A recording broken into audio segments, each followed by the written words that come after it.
Hello students, welcome to my YouTube channel Chemistry Buzz. Myself Ashish Bhaskar, senior chemistry faculty of charting group of institution. बच्चों आज हम लोग start करेंगे next lecture geometrical isomers के अंदर। तो सबसे पहले वही आपका मोटिवेशन के लिए जो पॉइंट है उसको मैं पहले आपसे डिस्कस करूँगा। यस, तो बच्चों यहाँ पे देखो मैंने शेयर किया है think like a proton, right.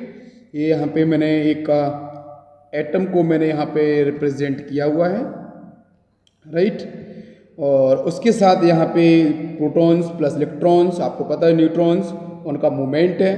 तो हम लोग फोकस करेंगे प्रोटॉन्स पे, बिकॉज प्रोटॉन बच्चों क्या करेगा, स्टे पॉजिटिव। तो प्रोटॉन्स की तरह ही आपको रिवॉल्व भी करना है, एज वेल एज अपनी जो पॉजिटिविटी है प्रोटॉन की तरह वो भी आपको दिखाना है। तो वही है, इस सिचुएशन में हमें यही करना है, think like a proton and stay positive. तो चलते हैं हम लोग।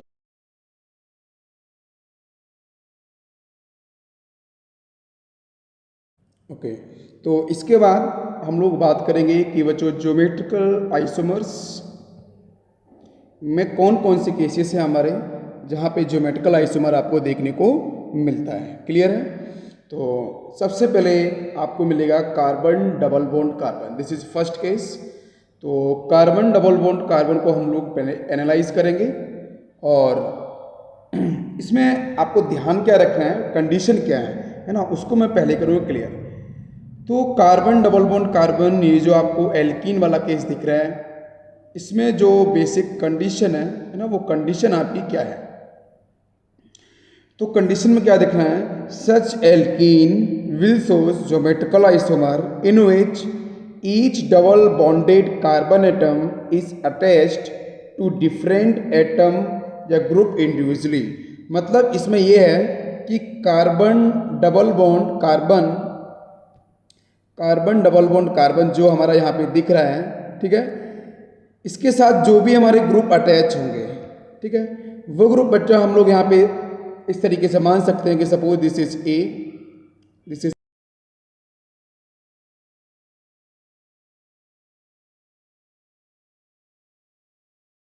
चाहिए।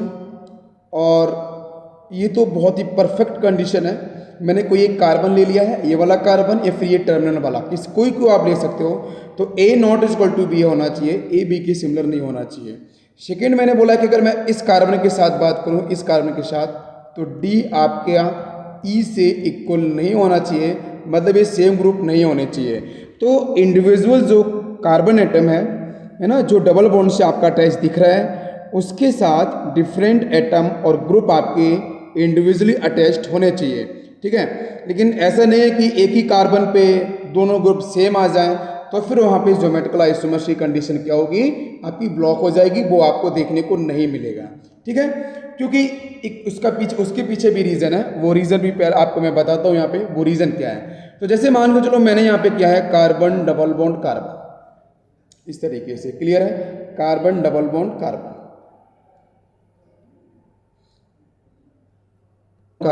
और इसके साथ जो भी हमारे यहाँ पे ग्रुप अटैच्ड है, ठीक है, इस ग्रुप को हम लोग एनालाइज करेंगे, ठीक है।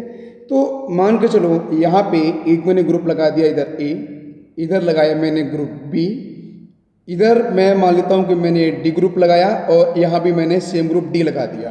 अब जरा कंपेयर करना। तो अगर मैं यहाँ पे बात करूँ कि ये जो कार्बन डबल बॉन्ड कार्बन वाला जो एक्सप्लेनेशन यहाँ पे, तो ये जो पाई बॉन्ड बन रहा था, तो इस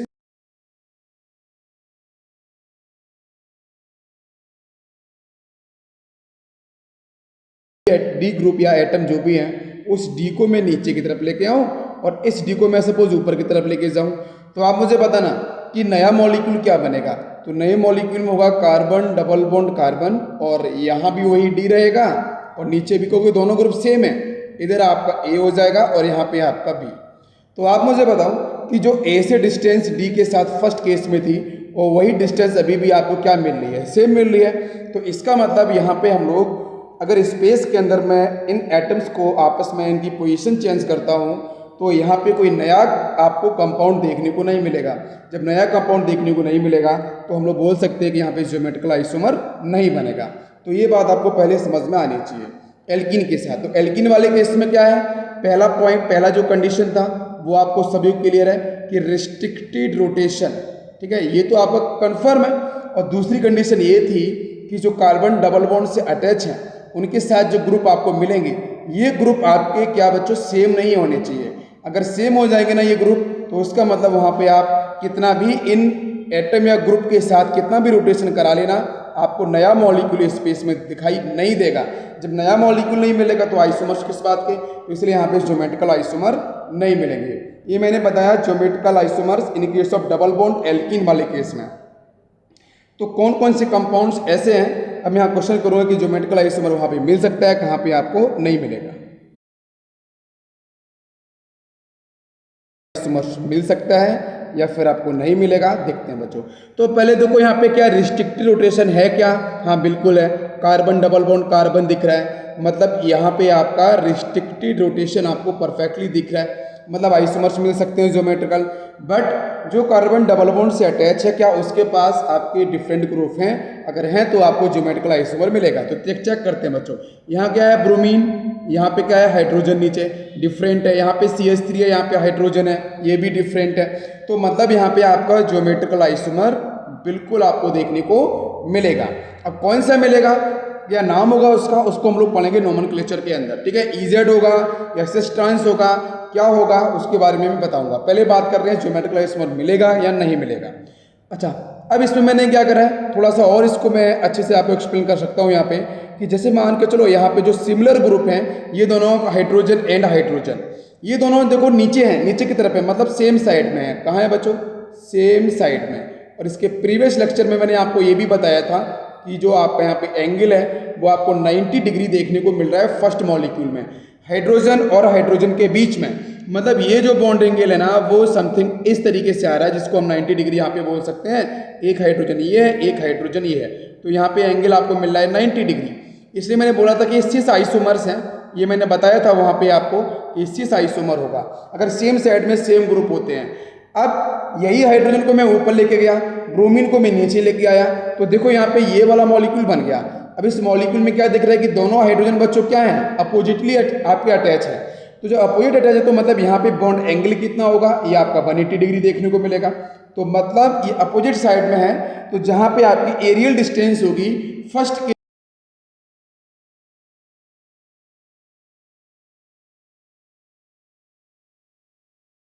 एंड हाइड्रोजन, जिसकी वजह से हम इसको बोल सकते हैं दिस इज ट्रांस आइसोमर, ये आपका ट्रांस आइसोमर फॉर्म हो गया। तो यहाँ पे बिल्कुल आपको ज्योमेट्रिकल आइसोमर मिलेगा।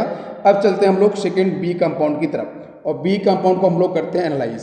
तो बी कंपाउंड देखो ये दे रखा है, बी कंपाउंड में क्या आपको ज्योमेट्रिकल आइसोमर मिलेगा या नहीं मिलेगा, बताओ बच्चों। तो बी में देखो पहली देखो दो चीज़ें इसमें दे रखी हैं, इसमें एल्कीन भी है और आपको साइक्लिक रिंग भी दे रखी है। तो देखो आज ही मैंने पढ़ाया था, अगर आपका साइक्लोएल्केन, अगर आपका साइक्लोएल्केन प्रेजेंट है तो वहाँ बच्चों हम लोग फोकस करते हैं sp3 कार्बन पे। किससे फोकस करते हैं कि सारे के सारे कार्बन पहले तो sp3 होने चाहिए, और sp3 कार्बन होने चाहिए, लेकिन वहाँ पे रिंग के अंदर मैं लिख रहा हूँ रिंग, तो रिंग के अंदर आपको क्या देखना है, जो कार्बन sp3 हाइब्रिडाइज्ड हैं उनके पास कम से कम मैं बोलूँगा एटलीस्ट 2 कार्बन ऐसे होने चाहिए जिन पे डिफरेंट ग्रुप हों। अगर एटलीस्ट 2 कार्बन डिफरेंट ग्रुप के साथ वहाँ पे अटैच होंगे तो फिर आपको साइक्लोएल्केन में ज्योमेट्रिकल आइसोमर डेफिनेटली मिलेगा। तो देखते हैं हम लोग इस क्वेश्चन की हेल्प से। तो देखो यहाँ पे ये वाला कार्बन कैसा होगा, ये sp3 हाइब्रिडाइज्ड है। ये वाला कार्बन जरा चेक करो, यहाँ पे एक हाइड्रोजन एक दूसरा हाइड्रोजन, तो ये वाला कार्बन भी कैसा होगा, sp3 आयोडाइज्ड होगा। बट ये कार्बन कैसा है और ये वाला कार्बन कैसा है, ये दोनों के दोनों sp2 हाइब्रिडाइज्ड है, क्योंकि 3 सिग्मा है, एक पाई बॉन्ड है। तो देखो जो sp3 वाले कार्बन है उस पर ही फोकस कर रहे हैं। अगर साइक्लोएल्केन के अंदर आपको ज्योमेट्रिकल आइसोमर मिलता है तो देखते हैं जरा। तो 2 कार्बन आपको दिख रहे हैं जिनके पास क्या आपके डिफरेंट ग्रुप प्रेजेंट हैं, एटलीस्ट 2 इज इंपॉर्टेंट। तो एक ही कार्बन है ये वाला, ये कार्बन एक ऐसा है जिस पर हाइड्रोजन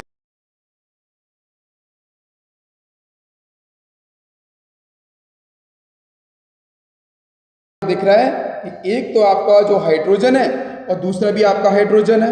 तो ये दोनों सेम है। तो मतलब यहाँ पे मैंने बोला था कि रिंग के अंदर sp3 कार्बन पे 2 कम से कम sp3 कार्बन 2 होने चाहिए और जिसके पास डिफरेंट ग्रुप होने चाहिए, तो हम बोल सकते हैं कि वहाँ पे ज्योमेट्रिकल आइसोमर मिलेगा।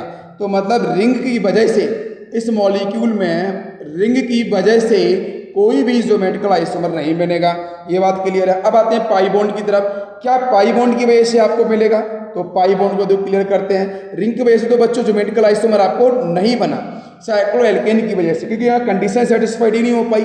कम से कम 2 कार्बन चाहिए थे sp3 वाले जिन पे आपके डिफरेंट ग्रुप अटैच हो, तो वो तो आपका केस फेल हो गया। अब आते हैं डबल बॉन्ड की तरफ। तो डबल बॉन्ड में अगर आप देखो तो कंडीशन क्या होती है कि देखो ये इस कार्बन पे एक CH3 है, यहाँ पे हाइड्रोजन है, बोथ आर डिफरेंट, मतलब यहाँ से तो मिल सकता है। जरा इस तरफ भी तो चेक करो बेटा। अगर मैं इस तरफ चेक करूँ तो क्या दिख रहा है आपको? इस तरफ भी दिख रहा है कि ये CH3 हाइड्रोजन है। इधर नंबरिंग करो, ये 1, इधर आपका ये 2 हो सकता है ना, लेकिन यहाँ से इधर से अगर मैं करूँ तो ये 1 डैश हो सकता है। तो मतलब 1 डैश पे यहाँ CH3 है, यहाँ 1 डैश के पास ओनली 2 हाइड्रोजन होंगे। तो आप देख सकते हो ये जो रिंग है वो कैसी है, वो अनसिमेट्रिकल रिंग है। अगर रिंग हमारी अनसिमेट्रिकल है तो यहाँ पे आपका सीन कुछ ऐसा बन गया है बच्चों। मैं देखो जनरलाइज करूँ, कार्बन डबल बॉन्ड कार्बन, यहाँ पे आपका ये CH3 हो गया, यहाँ पे एक आपका हाइड्रोजन हो गया, और इस तरफ मैं देखो रिंग के बीच में से लाइन क्रॉस कर रहा हूँ, है ना, मैं प्लेनोसिमेट्री चेक करूंगा तो फिर यहाँ पे क्या आपको मिलेगा, इस तरीके से एक CH3 और बाकी आपको एक CH2 इधर। तो देखो ये ग्रुप इससे डिफरेंट हो गया, ये ग्रुप इससे डिफरेंट हो गया, तो मतलब ग्रुप डिफरेंट है डबल बॉन्ड से अटैच कार्बन पे, तो मतलब यहाँ पे ज्योमेट्रिकल आइसोमर बिल्कुल मिलेगा। समझ में आ गया? क्लियर। अब जरा नीचे देखो,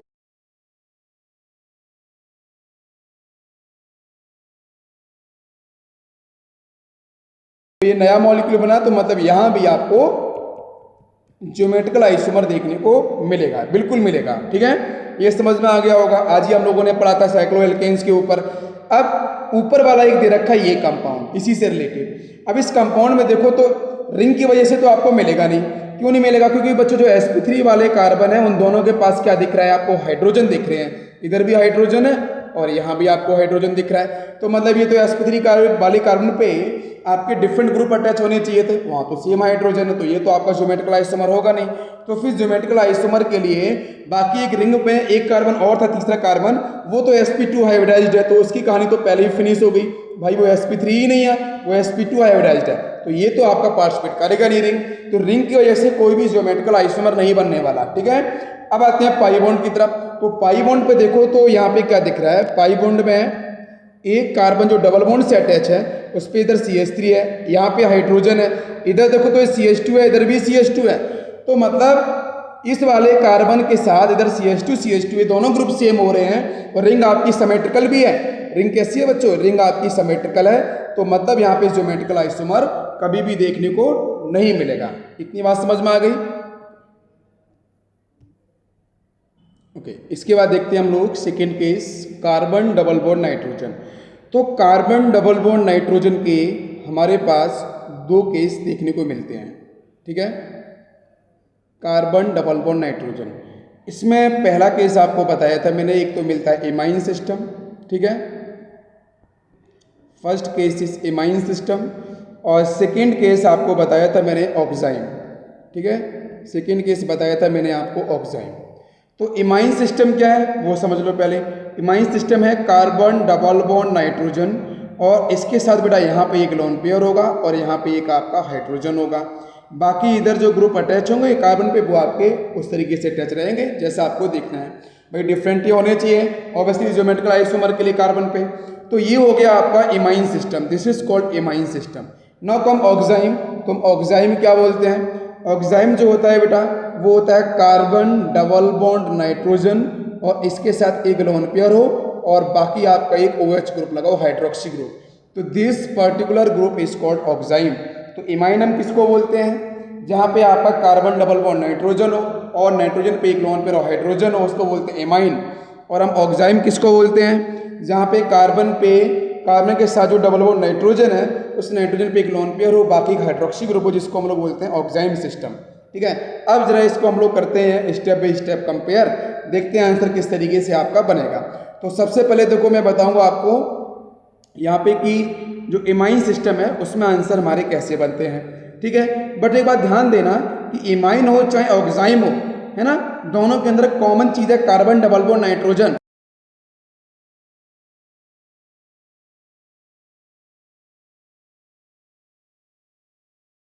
loan pair is treated as pseudo atom, ठीक है, lone pair is treated as pseudo atom. Pseudo atom मतलब फॉल्स, ठीक है, स्यूडो एटम की तरह यहाँ पे लोन पेयर आपका ट्रीट किया जाएगा, ये बात ध्यान देना, ठीक है। तो चलो हम लोग देखते हैं, मैंने बोला है स्यूडो एटम की तरह।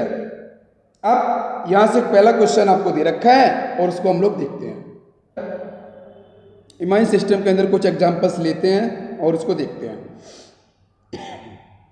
जैसे मैंने फर्स्ट एग्जांपल लिया कार्बन डबल बॉन्ड नाइट्रोजन, और इसके साथ हम यहाँ पे एक लोन पेयर ले लेते हैं और एक आपका यहाँ पे हाइड्रोजन, और इसके साथ यहाँ पे हम ले लेते हैं CH3 और यहाँ पे ले लेते हैं अपन एक हाइड्रोजन। देखो जरा ध्यान से, क्या आपको यहाँ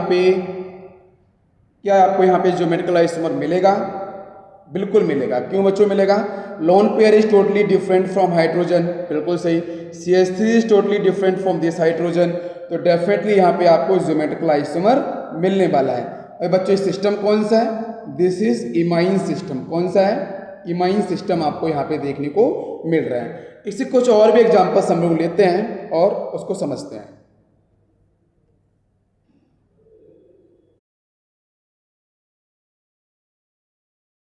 जैसे मेरे यहाँ पे एक सेकेंड एग्जांपल आपको दिख रहा है मॉलिक्यूल। क्या इस मॉलिक्यूल ये आपका इमाइन सिस्टम है, ठीक है, इमाइन सिस्टम के एग्जांपल्स मैं ले रहा हूँ। तो क्या यहाँ पे आपको आंसर मिलेगा? ठीक है, क्या यहाँ पे आपको ज्योमेट्रिकल आइसोमर मिलेगा? तो मेरा आंसर होगा बेटा नो। क्यों नहीं मिलेगा? बिकॉज यहाँ पे देखो CH3 बोथ आर सेम, तो फिर यहाँ पे आपको बिल्कुल भी ज्योमेट्रिकल आइसोमर्स नहीं मिलने वाला। नेक्स्ट क्वेश्चन इसको देखते हैं अपन। यहाँ पे लोन पेयर नहीं दिया, बना लो यहाँ पे लोन पेयर, है ना। तो ये लोन पेयर है, स्यूडो एटम है, यहाँ पे हाइड्रोजन बोथ आर डिफरेंट। ये आपका C2H5 है, यहाँ पे सिर्फ मिथाइल है। तो आप देख सकते हो दोनों जगह आपके डिफरेंट ग्रुप है, नाइट्रोजन पे भी है और इस कार्बन पे है जो डबल बॉन्ड से अटैच है। तो यहाँ भी आपको क्या होगा? ज्योमेट्रिकल आइसोमर्स मिलेगा एम्स की तरफ, ठीक है।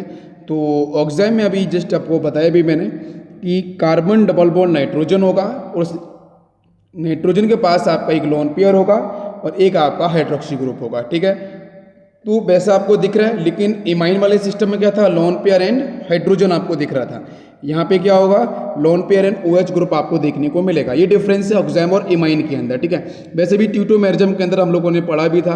तो जरा क्वेश्चन करते हैं, क्या ज्योमेट्रिकल आइसोमर मिलेगा या नहीं मिलेगा? तो पहले वाला केस इसको देखते हैं। तो देखो यहाँ पे कार्बन पे दोनों डिफरेंट ग्रुप हैं, CH3 एंड हाइड्रोजन।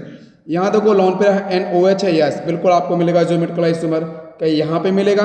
यहाँ नहीं मिलने वाला। क्यों? क्योंकि देखो नाइट्रोजन पे एक लोन पेयर होगा, ठीक है, बाकी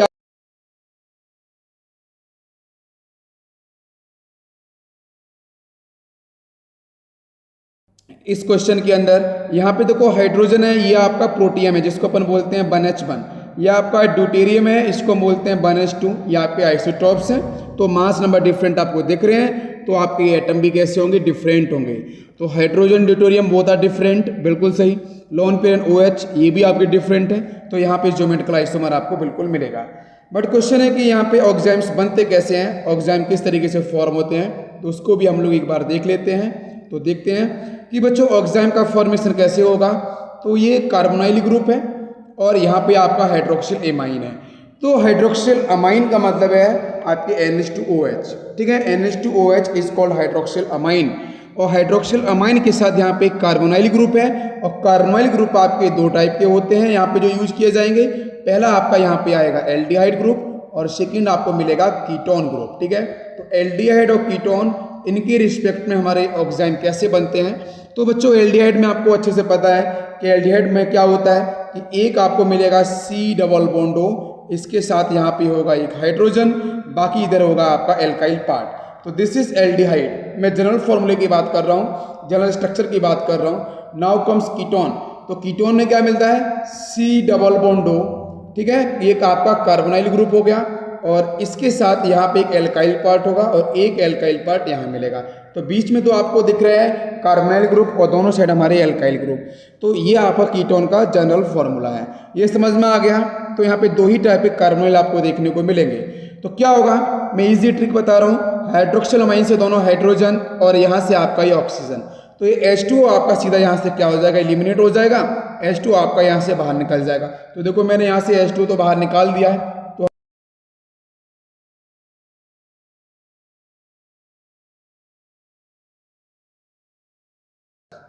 बाकी क्या दिख रहे हैं, यहाँ से नाइट्रोजन पे 2 फ्री वैलेंसी आएंगी क्योंकि 2 हाइड्रोजन बाहर गए हैं। तो नाइट्रोजन के साथ इधर कार्बन पे 2 वैलेंसी फ्री क्योंकि ऑक्सीजन बाहर गया है।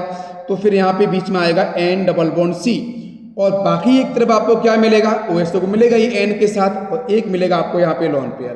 तो हो गया आपका ये ऑक्साइम।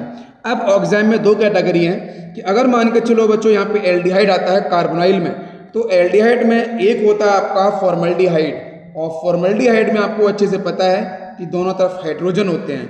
तो अगर ऐसा सीन आ जाएगा तो फिर उसके बाद यहाँ पे आपको ज्योमेट्रिकल आइसोमर नहीं मिलेगा। क्यों नहीं मिलेगा, क्योंकि कार्बन के पास 2 बचेंगे हाइड्रोजन, और उस केस में आपके दोनों ग्रुप सेम हो जाएंगे हाइड्रोजन, तो फिर आपका आंसर ज्योमेट्रिकल आइसोमर नहीं बनेगा। इसी तरीके से अगर मैं कीटोन की तरफ बात करूं तो कीटोन में एक ऐसा केस है, और वो केस आपको अच्छे से पता है, जैसे C डबल बॉन्डो यहाँ पे लगा लेते हैं हम लोग CH3, और एक CH3 मैंने यहाँ लगा लिया एल्काइल, तो बोथ CH3 आर सेम। तो जब ये आपके ऑक्साइम फॉर्मेशन में जाएगा ये एसीटोन हाइड्रोक्सिल अमाइन के साथ, तो यहाँ ऑक्सीजन से वाटर मॉलिक्यूल निकल जाएगा, बट कार्बन जो डबल बॉन्ड से टच रहेगा उसके पास दोनों ग्रुप सेम हो जाएंगे। तो फिर यहाँ से आपको ज्योमेट्रिकल आइसोमर नहीं बनेगा, और ये ज्योमेट्रिकल आइसोमर नहीं बनेगा तो फिर यहाँ पे हम लोग क्या कर सकते हैं कि एल्डिहाइड वाले केस में फॉर्मल्डिहाइड को नहीं लेना है, और कीटोन वाले केस में एसीटोन वाले केस को आपको नहीं लेना है। तो यहाँ पे देखो मैंने लिखा भी है, ऑल एल्डो ऑक्साइम, एल्डिहाइड से बनेगा बेटा ऑक्साइम तो एल्डो ऑक्साइम बोलेंगे, कीटोन से बनेगा तो कीटो ऑक्साइम बोलेंगे। तो all aldo oxime will show geometrical isomers except oxime of formaldehyde. Formaldehyde से आपका यहाँ पे जो बनेगा एल्डो ऑक्साइम, वो आपका क्या होगा बच्चों, वो आपका ज्योमेट्रिकल आइसोमर्स नहीं दे सकता है, बिकॉज कार्बन पे दोनों हाइड्रोजन सेम होंगे। ये दिख रहा है आपको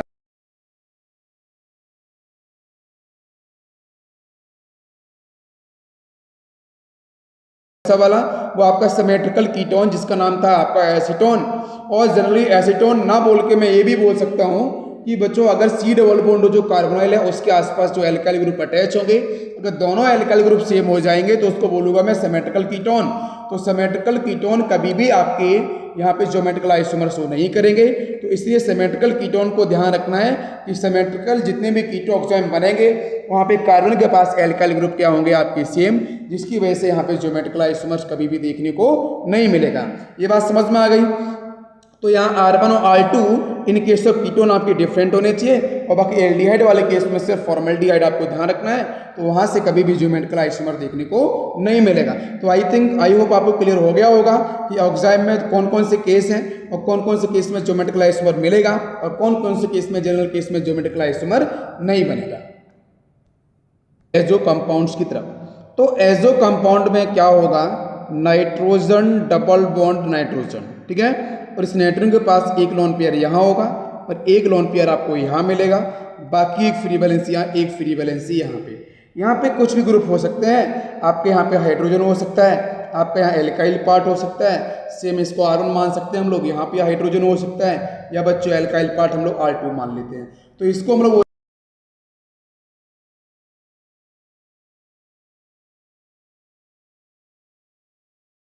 मिलता है। तो मैंने यहाँ पे बना दिया है। अब क्वेश्चन है कि यहाँ पे lone pair is working as a pseudo atom, वो भी क्लियर है। तो लोन पेयर एंड हाइड्रोजन, तो पहले वाला जो केस लिखा है यहाँ पे, इस केस में ज्योमेट्रिकल आइसोमर बिल्कुल मिलेगा, बिकॉज नाइट्रोजन जो डबल बॉन्ड से अटैच है उसके पास लोन पेयर है और हाइड्रोजन है, बोथ आर डिफरेंट। इस तरफ देखो राइट हैंड साइड में, तो वहाँ भी लोन पेयर एंड हाइड्रोजन है, तो फिर यहाँ पे दोनों डिफरेंट हैं, तो मतलब यहाँ पे ज्योमेट्रिकल आइसोमर बिल्कुल मिलेगा। सेकंड वाले केस में देखो जरा यहाँ पे, क्या यहाँ भी मिलेगा, हाँ बिल्कुल। CH3 एंड लोन पेयर, इधर CH3 and lone pair both are different, तो डेफिनेटली ज्योमेट्रिकल आइसोमर आपको देखने को मिलेगा। इसके बाद हम कुछ और एग्जाम्पल्स लेते हैं। एग्जाम्पल आपके सामने यहाँ पे डिस्प्ले किया है मैंने। नाइट्रोजन बेटा क्या है, हाइड्रोजन है और CH लोन पेयर है, बिल्कुल डिफरेंट है। लोन पेयर यानी CH3 है, बिल्कुल बीच में डबल बॉन्डी सिस्टम दिख रहा है, और इसका मतलब वहाँ पे रिस्ट्रिक्टेड रोटेशन भी है, तो बिल्कुल यहाँ पे आपको ज्योमेट्रिकल आइसोमर मिलेगा। बट कुछ एजो कंपाउंड से अलग कुछ कंपाउंड ऐसे हैं जो आपके ज्योमेट्रिकल आइसोमर नहीं दे सकते हैं। जैसे मैंने लिखा है C डबल बॉन्ड हो, दिस इज कार्बोनाइल ग्रुप, तो कार्बोनाइल ग्रुप में भी डबल बॉन्ड आता है, आपको यहाँ भी मिलता है, रिस्ट्रिक्टेड रोटेशन मिलता है बिकॉज ऑफ पाई बॉन्ड, है ना। तो इस केस में ऑक्सीजन के पास दो जो लोन पेयर आ गए हैं, लोन पेयर दोनों आपके सेम हो जाएंगे, तो फिर यहाँ पे ज्योमेट्रिकल आइसोमर नहीं बनेगा। अच्छा, यहाँ पे लिखा है O2 गैस, ऑक्सीजन गैस के बारे में सभी को पता है। तो ऑक्सीजन बच्चों डबल बॉन्ड से अटैच होता है बिकॉज इसका कन्फिग्रेशन ही होता है क्या, इसका कन्फिग्रेशन होता है आपका NH2 और Np क्या होगा आपका 4 हो जाएगा, मतलब 6 बैलेंस इलेक्ट्रॉन्स आपको मिलेंगे। 6 में से बच्चों 2 से ऐड हो जाएंगे इलेक्ट्रॉन्स किसी से, तो ऑक्सीजन का ऑक्टेट कंप्लीट। इसलिए यहाँ पे बीच में डबल बॉन्ड आ गया। तो डबल बॉन्ड आने का मतलब क्या है, रिस्ट्रिक्टेड रोटेशन है। बाकी लोन पेयर्स आपके सेम हो गए ना, जिसकी वजह से स्यूडो एटम अगर सेम हो जाते हैं तो भी आपका ज्योमेट्रिकल आइसोमर नहीं बनेगा। अब इसके बाद मैं एक्सप्लेन करूंगा साइक्लो एल्केन्स के बारे में। तो साइक्लो एल्केन के अभी कुछ क्वेश्चंस हम लोगों ने किए थे लेक्चर स्टार्ट करने से पहले। तो इसमें such cycloalkane builds geometrical isomers in which at least 2 carbon atom have different group और एटम्स अटैच। ठीक है, तो 2 डिफरेंट ग्रुप और एटम आपके क्या होने चाहिए, अटैच्ड आपके रहने चाहिए। ठीक है, तो कम से कम 2, दिस इज इंपॉर्टेंट पॉइंट, ये आपको ध्यान देना है, ये आपका बहुत इंपॉर्टेंट लाइन लिखी है। मतलब साइक्लो एल्केन में पहली चीज़ तो सारे के सारे कार्बन क्या होते हैं आपके sp3 हाइब्रिडाइज्ड होंगे, है ना, 4 सिग्मा आपको देखने को मिलेंगे, ये बात भी क्लियर है। तो जो भी आपके सारे के सारे sp3 हाइब्रिडाइज्ड होंगे या कुछ sp3 हाइब्रिडाइज्ड होंगे, कुछ डबल बॉन्ड या ट्रिपल बॉन्ड जिससे भी अटैच होंगे, लेकिन जो sp3 कार्बन होंगे, sp3 कम से कम 2 होने चाहिए ऐसा है, और उस sp3 कार्बन पे डिफरेंट ग्रुप आपके अटैच होने चाहिए। अगर ऐसा होगा तो वो साइक्लो एल्केन आपका डेफिनेटली ज्योमेट्रिकल आइसोमर शो करेगा। बात मेरी समझ में आ गई। 2 डिफरेंट आपके कार्बन एटम होने चाहिए जिसपे, मैंने कम से कम बोला है 2 डिफरेंट कार्बन एटम होने चाहिए जिसपे डिफरेंट ग्रुप और एटम आपके अटैच हों। जैसे पहला क्वेश्चन है उसको देखते हैं। तो देखो यहाँ पे क्या दिख रहा है, यहाँ पे आपको दिख रहा है सारे के सारे जो 3 कार्बन एटम हैं, तीनों sp3 हाइब्रिडाइज्ड हैं, 4 सिग्मा दिख रहे हैं, और उस पे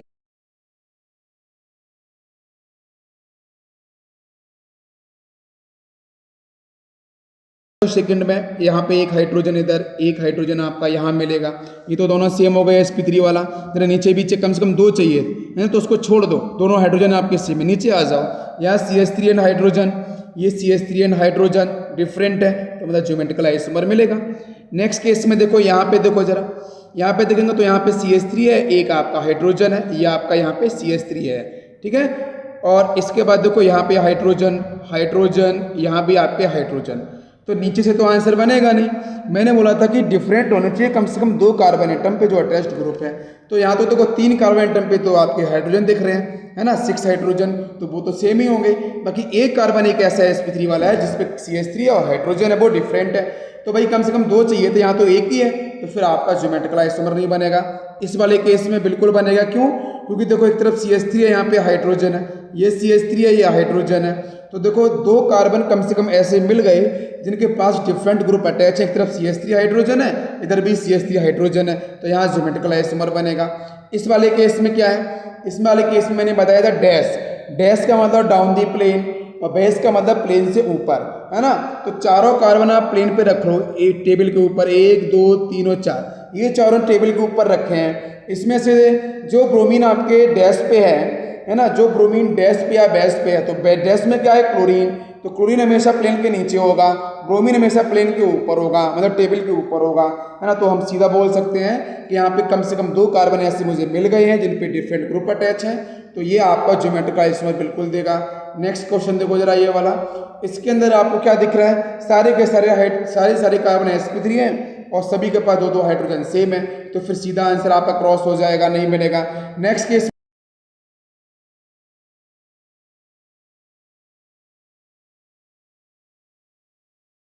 जाएगा और एक हाइड्रोजन यहाँ आ जाएगा, तो 2 कार्बन कम से कम ऐसे मिल गए हैं जो आप जिस पे आपके डिफरेंट ग्रुप अटैच है। एक कार्बन पे आपका हाइड्रोजन ब्रोमीन है, एक पे आपका क्लोरीन हाइड्रोजन है, तो फिर यहाँ से भी आपका आंसर क्या होगा, बिल्कुल बनेगा ज्योमेट्रिकल आइसोमर। नेक्स्ट क्वेश्चन की तरफ चलते हैं, कंपाउंड्स को एनालाइज करते हैं। ये देखो, इसमें से एक ये वाला केस आपको समझ में आएगा, इसको जरा ध्यान से देखो, क्या यहाँ पे आंसर बनेगा।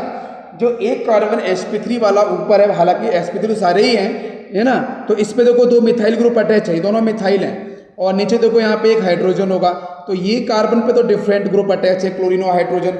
बाकी सारे के सारे कार्बन पे क्या है, आपके दोनों हाइड्रोजन है या फिर आपके दो CH3 है, तो फिर यहाँ पे आपका ज्योमेट्रिकल आइसोमर नहीं बनेगा। कम से कम दो चाहिए, है ना, मैं दो के ऊपर बात कर रहा हूँ फिर से। नेक्स्ट देखो जरा, यहाँ पे बिल्कुल मिलेगा, क्यों, क्योंकि देखो यहाँ पे क्लोरीन और हाइड्रोजन है और यहाँ पे ब्रोमीन है, हाइड्रोजन है, दोनों ही डिफरेंट है, तो कम से कम दो कार्बन चाहिए थे। ऊपर वाले से मतलब होगा नहीं, क्योंकि वहाँ पे आपके दोनों CH3 है, तो कम से कम दो कार्बन आपको मिल गए, एक पे ब्रोमीन हाइड्रोजन है, एक पे क्लोरीन हाइड्रोजन है, तो बिल्कुल आपको ज्योमेट्रिकल आइसोमर बनेगा। नेक्स्ट केस में देखो यहाँ पे सारे के सारे कार्बन sp3 है, बट एक कार्बन देखो यहाँ पे Cl के साथ हाइड्रोजन है, यहाँ पे देखो Cl के साथ आपका हाइड्रोजन है, तो मतलब ये डिफरेंट हो गए, तो आपको ज्योमेट्रिकल आइसोमर बिल्कुल बनेगा, है ना। नेक्स्ट केस में देखो यहाँ पे क्या मिलना चाहिए, यहाँ पे नहीं मिलेगा, क्यों, क्योंकि सारे के सारे कार्बन sp3 हैं, बट ये वाले कार्बन पे ये आपका कार्बन पे दिख रहा है मिथाइल ग्रुप दोनों, तो ये आपका आंसर देगा नहीं, बिकॉज दोनों ही सेम है। लेकिन एक कार्बन पे यहाँ पे CH3 है और ये हाइड्रोजन है, ये बस एक ही कार्बन पे डिफरेंट ग्रुप अटैच है, बाकी सारे कार्बन sp3 है और उनके पास आप पे क्या है, सारे के सारे ग्रुप सेम अटैच है, तो यहाँ पे आपको ज्योमेट्रिकल आइसोमर नहीं बनेगा। समझ में आ गया। इसके बाद बात करते हैं कुछ और कंपाउंड्स।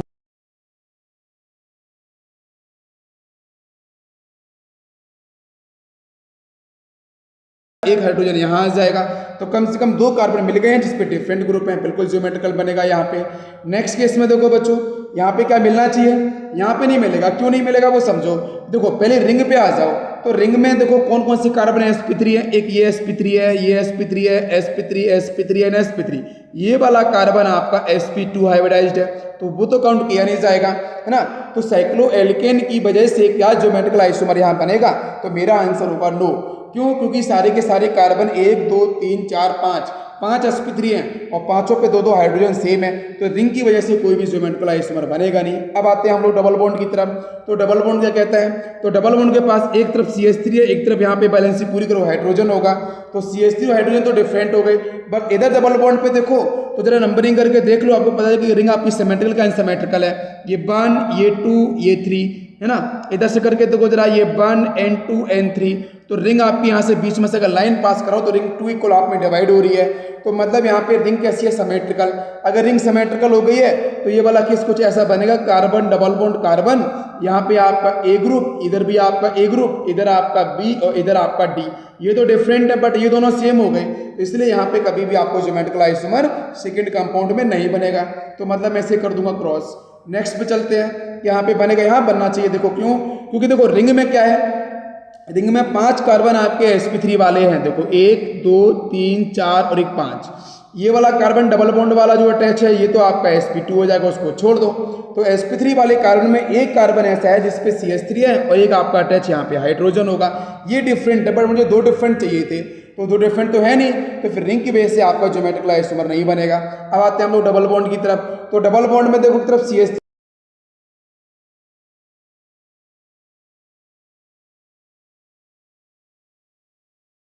देखो, तो क्या रिंग आपको सिमेट्रिकल दिखेगी, नहीं, रिंग सिमेट्रिकल नहीं है, क्यों, क्योंकि ये 1 हो गया, ये 2 हो गया, ये 3, इधर देखो ये 1 ये 2, इधर आपका फिर ये 3, तो मतलब 2 पे इधर मिथाइल है, उधर 2 पे 2 हाइड्रोजन है, तो रिंग हमारी होगी अनसिमेट्रिकल। अगर रिंग आपकी अनसिमेट्रिकल हो गई है तो मतलब यहाँ से आपको ज्योमेट्रिकल आइसोमर बनेगा। नेक्स्ट केस को देखते हैं, यहाँ भी बनना चाहिए, क्यों, रिंग की वजह से क्या आंसर मिलेगा बताओ पहले। हाँ, रिंग की वजह से ही तो आंसर बनेगा, क्यों, क्योंकि रिंग में 2 कार्बन एटलीस्ट ऐसे दिख रहे हैं मुझे जिसपे CH3 और हाइड्रोजन है और 2 आपके डिफरेंट आ गए हैं, तो रिंग की वजह से तो पहले आपको जो मिल जाएगा क्या, ज्योमेट्रिकल आइसोमर। क्या पाई बॉन्ड की वजह से भी मिलेगा, तो पाई बॉन्ड में देखो यहाँ पे 2 CH2 आ गए हैं, कार्बन के पास दोनों हाइड्रोजन सेम आ जाएंगे, तो पाई बॉन्ड की वजह से आपका बनेगा नहीं, यहाँ पे जो आइसोमर मिलेगा ज्योमेट्रिकल, बी को जब रिंग मिलेगा, पाई बॉन्ड की वजह से नहीं बनेगा। तो ऐसे क्वेश्चन आते हैं जहाँ पे पाई बॉन्ड और रिंग दोनों दे रखे होते हैं और आपको आंसर निकालना होता है, ठीक है। अच्छा, यहाँ पे आ जाओ, इसको हम लोग ना जहाँ पे आपका डबल बॉन्ड के साथ रिंग वगैरह अटैच होती है तो वहाँ पे एक वर्ड यूज करते हैं, स्टीरियोजेनिक सेंटर। स्टीरियोजेनिक सेंटर हम लोग यूज करते हैं, जिनकी वजह से क्या है भाई, ऐसे सेंटर, ऐसे लोकेशन जहाँ से आपको ज्योमेट्रिकल आइसोमर बनता है, जहाँ से स्टीरियो आइसोमर्स बनते हैं, उनको हम लोग बोलते हैं स्टीरियोजेनिक सेंटर, जिसको हम बहुत बार SC के नाम से कॉल करते हैं, स्टीरियोजेनिक सेंटर। अच्छा, नेक्स्ट पॉइंट पे देखो जरा, कि यहाँ पे बनेगा, यहाँ नहीं बनेगा, क्यों नहीं बनेगा वो समझ लो। रिंग के अंदर क्या है, रिंग के अंदर आपका एक ही कार्बन ऐसा है जिसपे CH3 हाइड्रोजन है, वही डिफरेंट है। बाकी सारे के सारे कार्बन आपके कैसे दिख रहे हैं, डबल बॉन्ड वाले को छोड़ दो, वो तो sp2 वाला हो जाएगा। रिंग में जब भी ज्योमेट्रिकल आइसोमर बनता है ना, तो वहाँ पे sp3 कार्बन को ही आपको देखना है, sp2 को देखना ही नहीं है। तो एक ही कार्बन sp3 वाला ऐसा है जिसपे आपके दोनों ग्रुप डिफरेंट है। डबल बॉन्ड की वजह से मिलेगा नहीं, क्यों? क्योंकि डबल बॉन्ड में यहाँ भी हाइड्रोजन है, यहाँ भी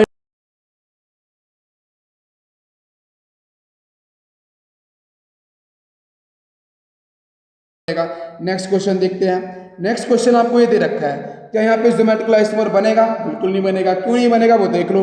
देखो रिंग पे जितने भी कार्बन sp3 है, 1 2 3 4, चारों के पास दो दो हाइड्रोजन सेम है, तो रिंग की वजह से कोई ज्योमेट्रिकल आइसोमर नहीं बनेगा।